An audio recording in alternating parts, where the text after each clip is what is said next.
Okay, మరి క్రితం వీడియోలో మనం ఏం డిస్కషన్ చేసుకున్నాం? అసలు న్యూమరాలజీ మన ఇండియా వారిదేనని, ఇది మన భారతీయులదని మనం డిస్కషన్ చేసుకున్నాం. లాస్ట్లో మనం ఏం చెప్పుకున్నాం?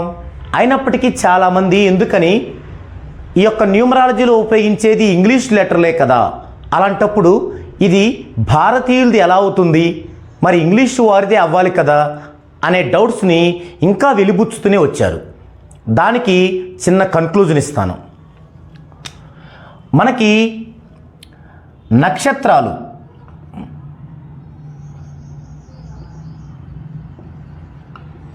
నక్షత్రాలు 27. అభిజిత్ నక్షత్రం మినహాయిస్తే మన నక్షత్రాలు 27, రాశులు 12, నక్షత్రాలు 27. అయితే ఎందుకు మనం ఇక్కడ నక్షత్ర ప్రస్తావనతో ఈ టాపిక్ని డిస్కషన్ చేస్తున్నాము అంటే, మీకు నేను మొదటే చెప్పాను, ఉన్నది ఒకే శాస్త్రం, అది ఆస్ట్రాలజీ. ఆ తర్వాత కృష్ణమూర్తి గారు దాన్ని ఎక్స్టెన్షన్ చేసినప్పటికీ కూడా చాలా విమర్శలు వచ్చాయి. ఏమొచ్చాయి? ఈరోజు కృష్ణమూర్తి గారు వచ్చి దీన్ని ఎక్స్టెన్షన్ చేశారు, రేపు ఇంకొక XYZ వచ్చి చేస్తారు. అంటే మన సాంప్రదాయ సిద్ధమైనటువంటి ఆస్ట్రాలజీని ఎవరికి వారు ఎక్స్టెన్షన్ చేస్తే మనం దాన్ని ఫాలో అవ్వాలా, ఫాలో అవ్వాల్సిన అవసరం ఉందా అనే విమర్శలు వచ్చాయి. అయితే దానికి కూడా కేపీ ఆస్ట్రాలజీ సరైన సమాధానం చెప్పింది. ఎలా అంటే, కృష్ణమూర్తి గారు దేనిని బేస్ చేసుకొని ఎక్స్టెన్షన్ చేశారు అంటే, అసలు ఆస్ట్రాలజీ మొత్తం కూడా బేస్ అయింది ఒకే ఫార్ములా. అదేంటంటే వింశోత్తరి దశాక్రమము. వింశోత్తరి దశాక్రమము.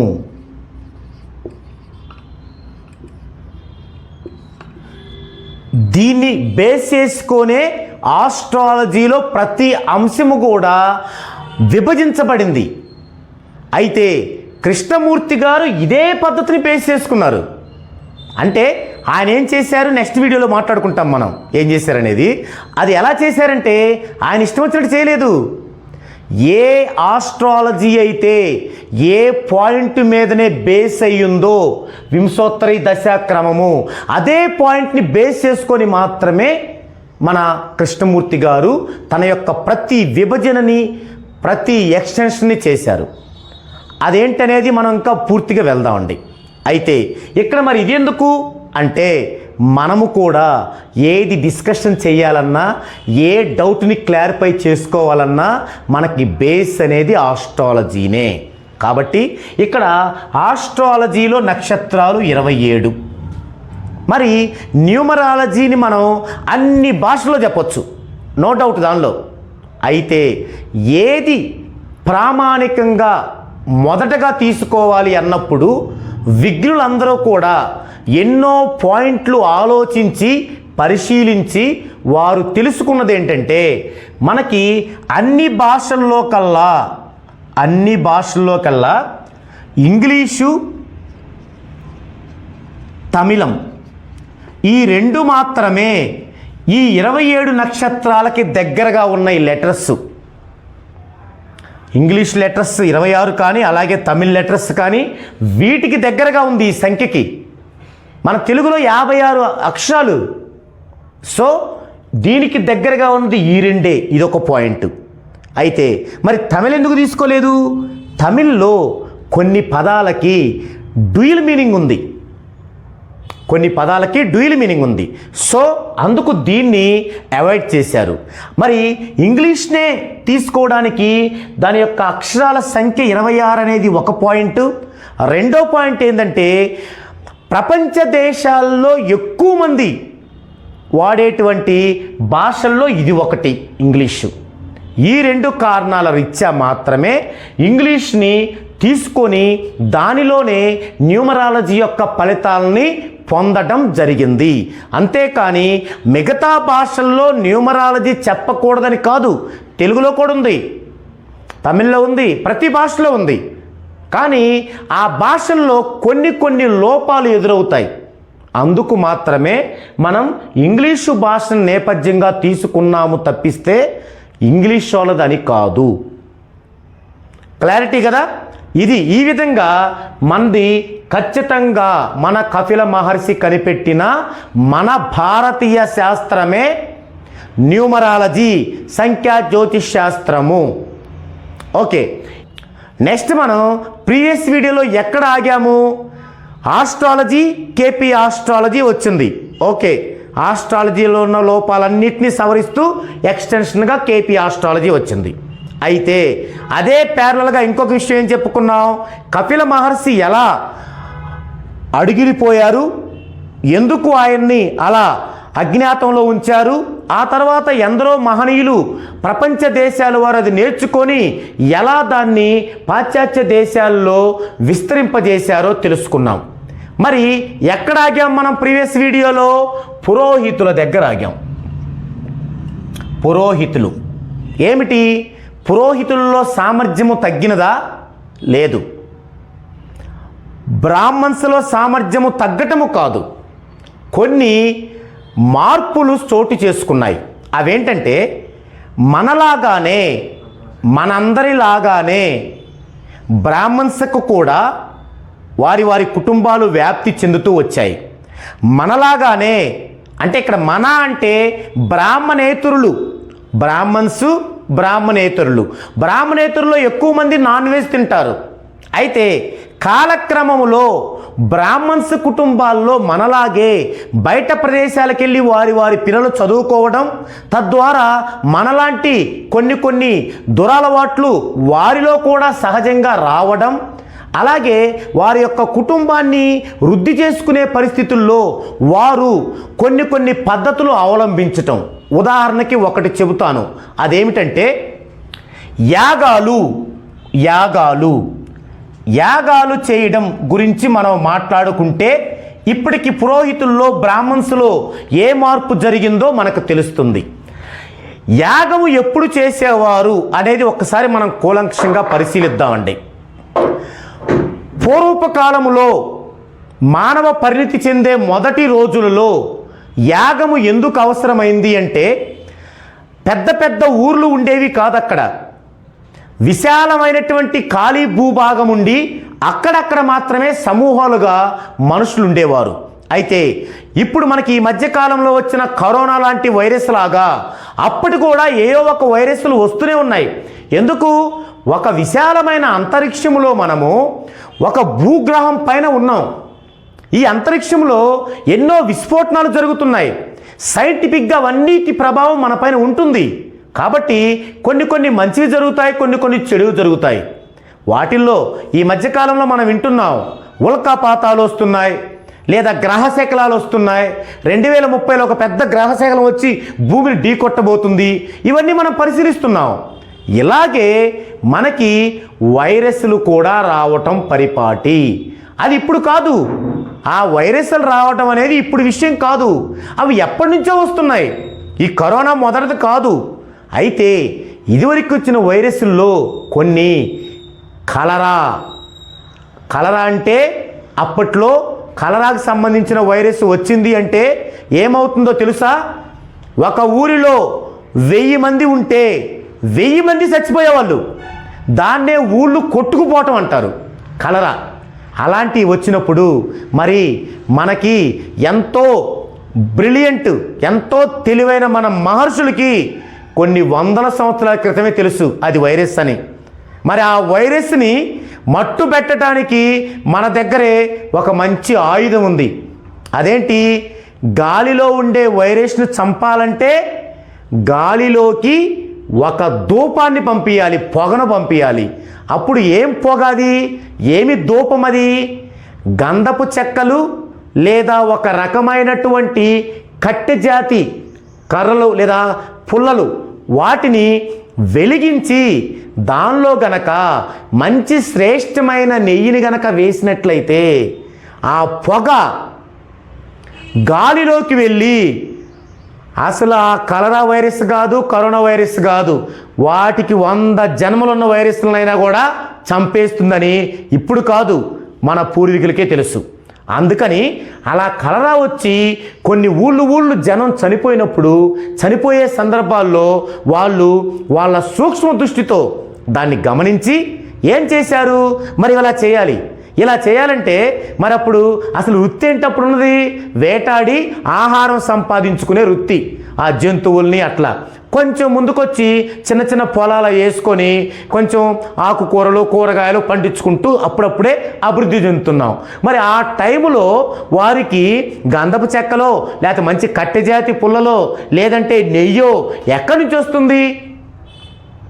ఆ టైములో చాలా సూక్ష్మ దృష్టితో మానవ కళ్యాణం కోసం ఆలోచించిన మన మహర్షులు అక్కడక్కడ వారిలో కొద్దిగా ధనము ఉన్నటువంటి జమీందారి లాంటి వాళ్ళు అప్పుడప్పుడే రావటం మొదలయ్యారు. కొద్దిగా ఆస్తిపాస్తులు ఉన్న వాళ్ళు వాళ్ళ దగ్గరికి వెళ్ళి, అయ్యా మీరు గనక ఒక యాగం చేసినట్లయితే దేవుడికి, ఆ యాగ ఫలితంగా మీ దగ్గర ఉన్న ఆస్తులు రెట్టింపు అవుతాయి అని లౌక్యంగా మానవ కళ్యాణం కోసం చెప్పారు. చెప్పినప్పుడు వారు ఆ యాగాలు చేశారు. డబ్బులు ఖర్చు పెట్టి ఆ యొక్క గంధపు చెక్కలు లేదా ఆ నెయ్యి అవన్నీ యాగం చేశారు. ఆ పొగొచ్చింది, ఆ వైరస్ చనిపోయింది, మానవాళి మొత్తం రక్షించబడింది. మరి వాళ్ళు చెప్పింది మరలా అబద్ధం అవ్వలేదు, వాళ్ళ డబ్బు రెట్టింపైంది. అంటే వాస్తవంగా వాళ్ళు ఖర్చు పెట్టపోయినా డబ్బు రెట్టింపైంది. మనందరూ తెలుసు డబ్బు దాన్ని అదే సంపాదించింది. అయినా వారు ఎందుకు లౌక్యంగా చెప్పారు? అది అబద్ధం కింద లెక్క కాదు, లౌక్యం, మానవాల్ని సంరక్షించడానికి.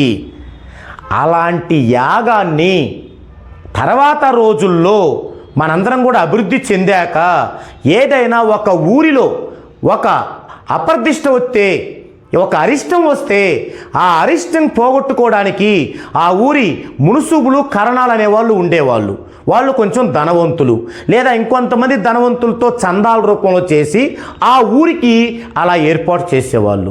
లేదా కొన్ని దేవాలయాలని స్థాపిస్తూ ఆ దేవాలయాలు స్థాపించే ఆ సందర్భంగా రకరకాల ఊర్ల నుంచి జనం వస్తుంటారు కాబట్టి నెగిటివ్ ఎక్కువ ఫామ్ అవుతుంది కాబట్టి వైరస్ వచ్చే అవకాశం ఉంది కాబట్టి కొన్ని రోజుల పాటు ఆ యాగాలు నిర్వహించేవాళ్ళు. ఇంతవరకు బాగుంది, నో ప్రాబ్లం. ఇక ప్రాబ్లం ఎక్కడ వచ్చింది అంటే, ఇదే ఆనవాయితీగా తీసుకొని కొందరు పురోహితుల కుటుంబాలలో ఉన్న వ్యక్తులు వారి వారి పిల్లలు మనలాగే బయటికి వెళ్ళి చదువుకుంటూ మనలాగే కొన్ని విషయాల్లో మైనస్ విషయాలు కూడా చేసుకుంటూ కొన్ని అధిక ఖర్చులు చేసుకుంటూ ఇలాంటి నేపథ్యంలో వారికి వచ్చే దక్షిణమే వారి కుటుంబ పోషణకు సరిపోని నేపథ్యములో కొన్ని బ్రాహ్మణ కుటుంబాల వారు ఆనవాయితీగా వస్తున్న ఈ యాగాన్ని ప్రతి సామాన్య మానవుడికి వర్తింపజేయడం మొదలుపెట్టారు. ఒక సామాన్యుడు కూలి చేసుకుంటాడు, ఆ ఇంట్లో ఒక ఇబ్బంది కలిగిందని వెళ్ళారు. అయ్యా నువ్వు పలానా యాగం చేసుకోవాలి, పోతుంది అన్నారు. మరి అతను కూడబెట్టుకున్న డబ్బులో నుంచి మొత్తం దానికి పెట్టేవారు.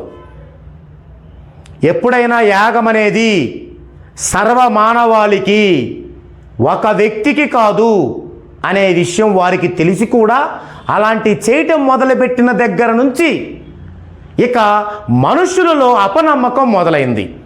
నేను యాగం చేశాను, ఇన్ని డబ్బులు ఖర్చు పెట్టాను, నేను పూజలు చేశాను, ఇన్ని వేలు ఖర్చు పెట్టాను, మరి నాకేం జరగలేదే? జరగదు. ఇక్కడ నేను పూజల గురించి తప్పుగా మాట్లాడటం లేదు. పూజలు చేసుకోవాలి. ఎందుకు? అది మన సాంప్రదాయము, మన నమ్మకము. పూజలు, దేవాలయాలకు వెళ్ళడాలు, చర్చిలకు వెళ్ళడాలు, మసీదులకు వెళ్ళడాలు అవి మన సాంప్రదాయాలు, మన నమ్మకాలు, నిజాలు కాదు. పాటిద్దాం. అయితే మన మానవాళి ఒక సక్రమమైన మార్గములో నడవడానికి, మన పిల్లలు మంచి జీవన విధానంలో ఉండటానికి ఉపయోగమే. ఎవరు? రూపాయి సంపాదన ఉన్నవారు దీంట్లో 4వ వంతు 25 పైసలు ఖర్చు పెట్టి చేసుకోవాలి. అంతేగాని రూపాయి సంపాదన ఉన్నవాళ్ళు ఇంకొక 3 రూపాయలు అప్పు చేసి 4 రూపాయలతో చేసుకోకూడదు. అది తప్పు. అలా ప్రోత్సహించడం తప్పు. ఒక యాగం చేస్తే ఊరికి మంచిది, కానీ ఒక వ్యక్తికి మంచిదని ఆ వ్యక్తి యొక్క నమ్మకాన్ని గ్రాడ్యువల్గా కొల్లగొడుతూ రావడం కారణంగా మన ఆస్ట్రాలజీ, కేపీ ఆస్ట్రాలజీ మీద ఉన్నటువంటి నమ్మకం అనేది మరలా సడలుతూ రావడం మొదలుపెట్టింది. ఎందుకు? ఆస్ట్రాలజీ, కేపీ ఆస్ట్రాలజీ రెండు ఏం చెప్తున్నాయి? భూత, వర్తమాన, భవిష్యత్తు కాలాల గురించి క్షుణ్ణంగా చెప్తున్నాయి. దాంట్లో ఎలాంటి డౌట్ లేదు, పర్ఫెక్ట్. కానీ అలా చెప్పగానే వారికి ఉన్న మైనస్లను బట్టి మరి నేనేం చేయాలండి అన్నప్పుడు, అదిగో ఆ పూజ చేయాలి, ఇదిగో ఈ యాగం చేయాలి, మళ్ళీ మొదటికొచ్చాం. మరి భూతద్దం వేసినా దొరకట్లేదు ఒక నాణ్యమైన పురోహితుడు ఒక సామాన్యుడికి. మరి అలాంటి పరిస్థితుల్లో ఎలా సాధ్యమవుద్ది? ఆ ఉన్న ఎంతో కొంత డబ్బులు ఖర్చు పెడితే ఇంకా మైనస్లోకి వెళ్ళిపోతున్నాం కదా. ఇది ఎప్పుడు జరిగిందంటే సుమారుగా 2000 సంవత్సరం వచ్చే టయానికి బాగా ఎక్కువైంది. అప్పటి వరకు ఓకే, హ్యాపీగా భయమో భక్తో సాంప్రదాయమో అన్నీ నమ్ముతూ వచ్చాం. అప్పటి నుంచి మన యువతలో ఒక ఆలోచన మొదలైంది. మరి అన్నీ బాగానే చేస్తున్నాం, మనం పూజలు చేస్తున్నాం, పురస్కారాలు చేస్తున్నాం, మన సాంప్రదాయ సిద్ధమైన అన్ని పనులు చేస్తున్నాం. మరి ఏది మంచి జరగట్లేదే? ఒకవేళ నాకు ఇంకా మంచి జరగట్లేదని చాటి చెబుదామా? దేవుడికి ఏమైనా కోపం వచ్చిద్దేమో. కరెక్ట్గా ఇలాంటి టైములోనే కొందరు న్యూమరాలజిస్టులు బయటకు వచ్చారు. అంతవరకు బాగానే ఉంది. ఇక వారేం చేశారు? బయటకు వచ్చి న్యూమరాలజీని నేర్చుకొని 10 మందికి పంచితే సూపర్గా ఉంటుంది. కానీ వారేం చేశారు? వారికి దొరికిన అరాకొర ఆ సమాచారంతో ఇదే న్యూమరాలజీ, నేనే న్యూమరాలజిస్ట్ని అంటూ ఇక మన మీద పడసాగారు 2000 సంవత్సరం నుంచి. అప్పుడేమైంది? ఎప్పుడైతే యువత ఈ ఆలోచన వచ్చిందో ఆస్ట్రాలజీ, కేపీ ఆస్ట్రాలజీ దగ్గర నుంచి కాకుండా ఇంకా ఏదో కావాలని వారందరూ కూడా న్యూమరాలజీ వైపు పడ్డారు.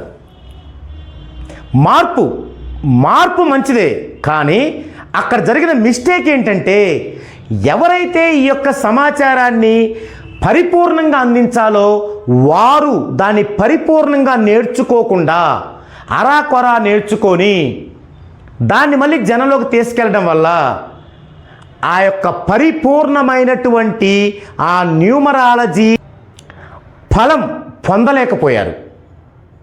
నాకు బాగా గుర్తుంది, 2000 సంవత్సరంలో కొందరు న్యూమరాలజిస్టులు మరీ చాలా సిల్లీగా ఎవరేం మాట్లాడినా ఎవరేం అడిగినా అది చెప్పరు. ఇప్పుడు మీరు అడిగే డౌట్కి నేను సమాధానం చెప్తున్నాను. ఇలా చెప్పేవారు కాదు 2000 సంవత్సరం. నాకు బాగా గుర్తు, అప్పటికి ఇంకా నేను న్యూమరాలజీ నేర్చుకోలేదు. ఏం చెప్పేవారంటే అప్పుడప్పుడే కొంచెం టీవీల్లో ఆ మీటింగ్లు అవి వస్తున్నాయి. వారు అందులో కూర్చొని న్యూమరాలజీ అంటే ఏంటంటే, చూడండి చాలా చాలా స్ట్రైట్ క్వశ్చన్, న్యూమరాలజీ అంటే ఏంటని ఒక యాంకర్ అడుగుతారు. అప్పుడు ఆయన న్యూమరాలజీ నేను తిరుపతిలో ఇచ్చాను, వారికి చాలా బాగుంది, కావాలంటే ఇదిగో ఫోన్ నెంబరు మాట్లాడుకోండి. లేదా విజయవాడలో ఇచ్చాను, వారు కుబేర్లు అయ్యారు, కావాలంటే ఇదిగో ఫోన్ నెంబర్ మాట్లాడుకోండి. ఈ విధంగా చెప్పేవారు. అంటే క్వశ్చనే ఒకటి, దానికి సమాధానం ఉండదు. మరి ఫోన్ నెంబర్తో చేస్తే వాళ్ళు ఏం చేసేవాళ్ళు? పలాని ఎక్స్ నాకు న్యూమరాలజీ చెప్పారు, అసలు సూపర్ డూపర్గా ఉందని చెప్పేవాళ్ళు. ఏమైందంటే అప్పట్లో జియో ఫోన్లు వచ్చాయి. జియో ఫోన్లు వచ్చి విచ్చలవిడిగా నెంబర్లు ఇచ్చారు, అందరికీ విచ్చలవిడిగా సిమ్లు ఇచ్చారు ఫ్రీగా. అవన్నీ 10-20 తీసుకుని వీళ్ళ దగ్గర పెట్టుకొని ఇవే వేరే నెంబర్లాగా వీళ్ళ మనుషులతోనే మాట్లాడిచ్చారు. అది తెలుసుకోవడానికి దాదాపుగా ఒక 7-8 సంవత్సరాలు పట్టింది మనకి. 7-8 సంవత్సరాల్లో వాళ్ళ బండారం బయటపడింది. ఈలోపే కొంతమంది వాళ్ళకి గుడులు కట్టించారు, వారికి విగ్రహాలు కట్టించారు, అది వేరే విషయం అనుకోండి. కానీ ఇక్కడ వాళ్ళ బండారం బయటపడింది, అది తప్పని తేలిపోయింది. ఇక వాళ్ళని ఆసరా తీసుకొని ఇంకొంతమంది వచ్చారు. ఇంకొంతమంది అయితే ఏకంగా ఇంగ్లీషు తమిళ్లో ఉన్నటువంటి యొక్క బుక్స్ అన్నీ కూడా తెలుగులోకి అనువదించారు. అది కూడా సరిగా చేతవలేదు. ఈ వచ్చే న్యూమరాలజిస్టులు అందరూ వాటినే చదివి చెప్పేవాళ్ళు. ఇలాంటి నేపథ్యంలో 2003లో నేను న్యూమరాలజీ నేర్చుకోవడం జరిగింది. 2003లో న్యూమరాలజీ నేర్చుకొని, అంటే 1 సంవత్సరం పాటు నేర్చుకున్నాను, 1 ఇయర్ నేర్చుకొని తమిళనాడు రాష్ట్రంలో Coimbatore district Kanuvakkarai village K R Prabhakar Raju గారి దగ్గర. ఆయనకి తెలుగు రాదు, తెలుగు ట్రాన్స్లేట్ చేసే వాళ్ళతో కలిసి పట్టుదలగా నేర్చుకొని నేను దీని మీద 2003 తర్వాత దీని నుంచి మరలా ఒక 8 సంవత్సరాలు ప్రాక్టీస్ చేశాను. 2003 టు 2008, 2011 ఈ ప్రాక్టీస్లో నేను ఎన్నో కొత్త విషయాల్ని ప్రపంచవ్యాప్తమైన కొత్త గ్రంథాల నుంచి గ్రహించాను. అప్పుడే నాకు తెలిసిన విషయం ఏంటంటే, ఎవరైతే ఇప్పుడు కూడా లోషోగ్రిడ్, సిగ్నేచరాలజీ, ప్రోనాలజీ, హస్త సాముద్రికం, పుట్టుమచ్చల శాస్త్రం, గ్రాఫాలజీ, పిరమిడాలజీ, ఇంకా ఎక్సెట్రా ఇవన్నీ శాస్త్రాలే అని మనల్ని భయపెడుతున్నారు చూసారా? ఈ విషయం నాకు అప్పుడే తెలిసింది. ఏం తెలిసింది నాకు? అది మీతో పంచుకుంటాను. నాకు ఈ 8 సంవత్సరాల్లో 2003 నుంచి 2011 వరకు ప్రపంచవ్యాప్తంగా నేను పరిశీలించిన గ్రంథాలలో నాకు ఈ విషయాలు బోధపడ్డాయి. అవేంటంటే, చాలా కాలం క్రితం, అంటే ఒక 100 సంవత్సరాలు 120 సంవత్సరాల క్రితం ఈ యొక్క ఆస్ట్రాలజీ కేపీ ఆస్ట్రాలజీగా ఎక్స్టెన్షన్ కాకముందు ఏం జరిగేదంటే, చాలామంది, అంటే ఒక శాస్త్రం డెవలప్ అవుతున్నప్పుడు చాలామంది ఏం చేస్తారంటే, మేధావులు అదే ఎందుకు శాస్త్రం అవుద్ది, ఇది కూడా శాస్త్రమే కదా అని చెప్పి వెలుగులోకి రావాలని చూస్తారు. అది తప్పు కాదు, కానీ అవి సక్సెస్ అయితే వారికి గొప్ప పేరు వచ్చింది. అలా కొన్ని వేల మంది ప్రయత్నించారు. వారిలో కొంతమంది సిగ్నేచరాలజీ అని చేసి కొంతకాలం ఇదే రైట్ అని చెప్పారు. ఏంటి, దీని మీద ఎన్నో గ్రంథాలు ఉన్నాయి, కానీ సక్సెస్ఫుల్ గ్రంథాలు కాదు. ఏమని? సిగ్నేచరాలజీ, ఒకరిని సైన్ చేయమని, సంతకం పెట్టమని, ఆ సంతకంలో ఉన్నటువంటి హెచ్చుతగ్గులు, డాట్స్, వీటిని బట్టి వారి యొక్క మనస్తత్వాన్ని చెప్పడం, వాటిల్లో ఆ యొక్క హెచ్చుతగ్గులు, డాట్స్ని మార్పు చేసుకోవడం ద్వారా వారికి కొంత మంచి ఫలితం రావడం, ఇలా జరగటం వాళ్ళు గుర్తించారు. దీన్నే గ్రంథాలుగా రాశారు. అయితే ఏ గ్రంథంలో కూడా కేవలం సిగ్నేచరాలజీ వల్ల, అంటే సిగ్నేచర్ వల్ల ఓల్ లైఫ్ మొత్తం కూడా బాగుంటుందని లేదు. సర్వదా వాళ్ళు ప్రయత్నించారు, కుదరలేదు. ఏం చేసేవారు? ఒక 10 మంది లెజెండరీని తీసుకునేవాళ్ళు, వారి సంతకాలు తీసుకునేవారు. వీరు ఇలా సంతకాలు పెట్టారు కాబట్టే గొప్పవాళ్ళు అయ్యారన్నారు. మరి గొప్పవాళ్ళు కానివి వీరు ఇలా పెట్టారు కాబట్టే గొప్పవాళ్ళు కాలేదన్నారు. ఇక మిగతా వాళ్ళందరూ ఈ 10 మంది లాగా, ఈ 10 మంది లాగా పెడతారా? కాదు కదా. ఇలా అన్నీ వచ్చే కొద్ది వాళ్ళకి సవాళ్ళు ఎదురయ్యాయి, కుదరలేదు, ప్రయత్నించారు, నిలబడలేదు. అందులో కొన్ని ముఖ్యమైన నిలబడ్డాయి. వాటిల్లో ఒకటి పోలీస్ డిపార్ట్మెంటు హస్తగతం చేసుకున్నారు. 2 మన న్యూమరాలజీలో కూడా ఒక చాప్టర్గా తీసుకోవడం జరిగింది. పోలీసు వారు ఏం తీసుకున్నారు అంటే, పోలీసు వారు కానీ కోర్టు వారు కానీ ఏం తీసుకున్నారు, మీరు గనక శ్రీనివాస్ మీ పేరైతే, మీరు శ్రీనివాస్ అని సైన్ చేసేవారైతే శ్రీనివాస్లో ఎన్ని డాట్స్ వస్తాయో ఇన్నర్గా చూసుకుంటారు. ఇంకొక ఏ శ్రీనివాస్ కూడా, ఏ ఇద్దరు శ్రీనివాసులు కూడా ఒకే డాట్స్ వచ్చేలా సైన్ చేయలేరు, ఏ ఇద్దరు వేలి ముద్రలు ఒకేలా లేనట్లు. సో వారికి ఆ పాయింట్ ఉపయోగపడింది దానిలో. అలాగే మనకి న్యూమరాలజీలో సిగ్నేచరాలజీ అనేది ఒక అదనపు డైమెన్షన్. మనకున్న 14 డైమెన్షన్స్ కాకుండా అదనపు డైమెన్షన్స్గా ఏం ఉపయోగపడింది అంటే, ఒక సిగ్నేచర్ని హారిజంటల్ లైన్కి 45 degrees యాంగిల్లో గనక చేస్తే, అలాగే అది సైన్ చేసేటప్పుడు A to Z లెటర్స్లో ఏ లెటర్ కిందికి ఉండకూడదు, ఏ లెటర్ పైకి ఉండాలి, అలాగే ఏ లెటర్ అనేది 45 degrees యాంగిల్లో ఉండాలి అనే అంశం మనకు ఉపయోగపడింది. దీనినే గ్రాఫాలజీలో, అంటే ఇక్కడ గ్రాఫాలజీలో చిన్నపిల్లలకి అదొక సబ్జెక్ట్గా పెట్టి అదే పాయింట్ గ్రాఫాలజీ కూడా చెప్పేవాళ్ళు. అలాగే గ్రాఫాలజీ మీద కూడా నంబర్ ఆఫ్ బుక్స్ వచ్చాయి. అవి కూడా కొన్ని లక్షణాలు వివరించారు, అవి కూడా పర్టికులర్ లేవు. ఇది కొంతకాలం ఉంది. ఇందులో మనకేం ఉపయోగపడుతుంది? 14 డైమెన్షన్స్ కాకుండా అదనపు డైమెన్షన్స్లో గ్రాఫాలజీలో ఒక నేమ్లో మొదటి లెటరు లాస్ట్ లెటరు వీటి యొక్క చాల్డియన్ మెథడ్స్లో ఇక్కడున్న వాల్యూ కంటే ఇక్కడున్న వాల్యూ ఎక్కువగా ఉండాలి అనేది మనకు ఉపయోగపడుతుంది. అంటే వారు శాస్త్రముగా ఉపయోగించి చెప్పుకొని ఫెయిల్ అయిన దాంట్లో నుంచి మనకి ఏం కావాలో మనం తీసుకున్నాం కాబట్టి అది ఒక చాప్టర్ అయింది మనకి. అలాగే ఇప్పుడు పుట్టుమచ్చల శాస్త్రం, కొంతమందికి కుడి చేతి మీద పుట్టుమచ్చ ఉంటే ఇదవుద్ది, కొంతమందికి మోచేతి మీద పుట్టుమచ్చ ఉంటే ఇదవుద్ది. ఇలా కొంతకాలం కొనసాగింది. అయితే మోచేతి కింద పుట్టుమచ్చ ఉన్న వారికి ఏదైతే చెప్పారో అదే కాకుండా ఇంకా ఎక్కువ అవడం మొదలుపెట్టాయి, ఒక్కోసారి అవ్వలేదు. సో అది ఫెయిల్ అయింది. అలా ఎన్ని ఫెయిల్ అయినవే. అలాగే హస్త సాముద్రికం, మనకి చేతి గీతలు కొంతకాలానికి అవి కొంచెం మారుతూ ఉంటాయి. మరి చేతి గీతలను బట్టి నీ ఆయుష్కి ఇక్కడే ఉంది, నువ్వు చస్తావంటే ఇంకా కొంతకాలానికి అది పొడిగిద్ది. ఇలాంటి లోపాలు ఉండటం కారణంగా ఇవి శాస్త్రాలుగా పరిణితి చెందించాలని ప్రయత్నించారు అంతే. ఇప్పుడు ఎందుకు ఈ సమస్య మనకు వస్తుందంటే, ఇప్పుడు ఎవరైతే ఉన్న కుహునా న్యూమరాలజిస్టులు కాకుండా నేనే న్యూమరాలజిస్టు చెప్పుకునే వాళ్ళు, వారి దగ్గర సబ్జెక్ట్ లేనప్పుడల్లా వీటిని తీసుకొస్తారు.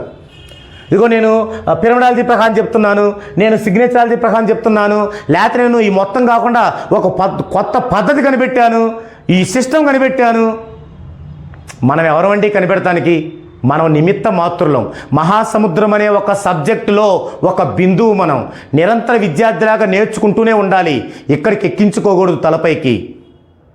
సో ఇలా భయభ్రాంతులకు గురి చేస్తున్నారు. అలాగే పిరమిడాలజీ, ఒకనొక కాలంలో పుట్టిన తేదీలే లేవు. ఆ కాలంలో ఏం చేశారు? పిలిచే పేరు తీసుకున్నారు. ఇప్పుడు శ్రీను అనే ఒక పేరుంది, శ్రీను. దీని యొక్క నంబరింగ్ చూసుకున్నారు.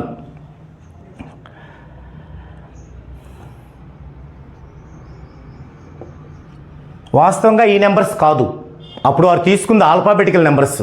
ఇప్పుడు మనం చాల్డియన్ నెంబర్స్ తీసుకున్నాం, తర్వాత దాన్నే పిరమిడాలజీని అలా తీసుకున్నారు. ఇప్పుడు ఇది అయిపోయిన తర్వాత ఈ రెండు కూడి ఇక్కడ వేసుకుంటాం. 3 2 5, 2 1 3, 1 5 6, 5 6 11, 11లో మళ్ళీ 1 + 1 2, 5 3 8, 3 6 9, 6 2 8, 8 9 17 అంటే అంత 8 వస్తుంది. 9 8 17 8 వస్తుంది. 8 8 16 అంటే 7 వస్తుంది. ఇలా కనుక మనం గీసుకున్నట్లయితే దీనిలో ఇట్లా గీసుకుంటే ఇది ఒక పిరమిడ్ ఆకృతి వస్తుంది. కాబట్టి దీన్ని పిరమిడాలజీ అంటారు. ఏం తేల్చారప్పుడు? ఇక్కడ ఏదైతే వస్తుందో అదే ఇతని సంఖ్య అన్నారు, 7 ఇతని సంఖ్య అన్నారు. మరి పొరపాటున ఇప్పుడు శ్రీను అనే వ్యక్తి గనక డెస్టినీ 2గా పుట్టాడనుకోండి, ఇది అప్డేటెడ్ వెర్షన్. మరి ఆ శ్రీనికి ఇది 7 వస్తుంది కదా, ఎలా 7 సంఖ్య అవుద్ది? అతను 2 సంఖ్య అవుతాడు కదా. పోనీ ఈయన 5వ తారీఖు పుట్టాడు అనుకోండి, 5 సంఖ్య అవుతాడు, కానీ శ్రీనికి వచ్చిన సంఖ్య అవ్వడు కదా. ఇలాంటి వాదనలకి నిలబడలేదు. కాబట్టి మనం ఈ నిలబడన అన్నిటినీ కూడా సబ్జెక్టు ఎక్కువగా లేని కొంతమంది మీ అందరినీ భయభ్రాంతులకి గురి చేయడానికి ఇదొక శాస్త్రమని, నేను దీని ప్రకారం చెప్తానని, నేను దీని ప్రకారం చెప్తానని మనలో ఉన్నటువంటి మన భక్తి సాంప్రదాయాలని వాళ్ళు క్యాష్ చేసుకోవడానికి తప్ప ఇవి వాస్తవంగా శాస్త్రాలు కాదు. శాస్త్రం అనేది ఆస్ట్రాలజీ, కేపీ ఆస్ట్రాలజీ, ఇంకా మనం ముందు చెప్పుకోబోయే న్యూమరాలజీ, ఈ 3 కలిపితేనే న్యూమరాలజీ. అది మనం ఇప్పుడు నెక్స్ట్ వీడియోలో డిస్కషన్ చేసుకుంటాం. కాబట్టి గుర్తుంచుకోండి, ఇవే కాదు, ఇలాంటివి 100 వచ్చినా 1000 వచ్చినా మొత్తము అవి చాప్టర్లే. ఏమిటి శాస్త్రానికి చాప్టర్కి డిఫరెంట్ అంటే, శాస్త్రం అంటే ప్రూవ్ అయినది, చాప్టర్ అంటే ప్రూవ్ అవ్వడానికి ప్రయత్నించి విఫలమైనది. అయితే అందులో కొన్ని విషయాలని మన యొక్క అనుభవంలో మనం వాటిని తీసుకోవచ్చు. నేను అలా తీసుకున్నవే సిగ్నేచరాలజీలో సిగ్నేచరు, తర్వాత ప్రోనాలజీలో కొన్ని పాజిటివ్ నెగిటివ్ ప్రోనాలజీ సౌండ్స్, అలాగే లోసు గ్రిడ్లో కలర్ థెరపీ. ఈ మధ్య ఇంకా కొత్త ఫ్యాషన్, లోసు గ్రిడ్ వచ్చి అసలు ఈ లైనే లేదంటారు, లేదా ఈ లైన్ ఉందంటారు, ఈ లైన్ ఇచ్చేసిద్ది అంటారు. మరి లేకపోతే ఏం చేయాలి అంటే సమాధానం ఉండదు. కావాలంటే మళ్ళీ న్యూమరాలజీకి వస్తారు. అలాంటప్పుడు లోషు గ్రిడ్ శాస్త్రం ఎలా అవుద్ది? చాప్టర్ అవుద్ది. మనం ఏం చేస్తాం? లోషు గ్రిడ్లో మనం కలర్ థెరపీ తీసుకుంటాం. ఆ కలర్ థెరపీ మనకి వచ్చేసి న్యూమరాలజీలో ఒక చాప్టర్, కలర్ థెరపీ ఒక చాప్టర్, సిగ్నేచరాలజీ ఒక చాప్టర్, ప్రోనాలజీ ఒక చాప్టర్. ఇవన్నీ కూడా మనకి చాప్టర్స్ అవుతాయి. ఇది ఈ వీడియోలో. నెక్స్ట్ వీడియోలో ఇప్పటి వరకు చెప్పుకున్న దానిలో నుంచి అసలు న్యూమరాలజీగా పరిణితి చెందాల్సిన అవసరం ఎందుకు వచ్చింది, అది ఇప్పుడు అప్డేటెడ్ ఎందుకయింది, అది ఎలా పనిచేస్తుంది, ఇలాంటి ఆసక్తికరమైన విషయాల్ని తెలుసుకుందామండి.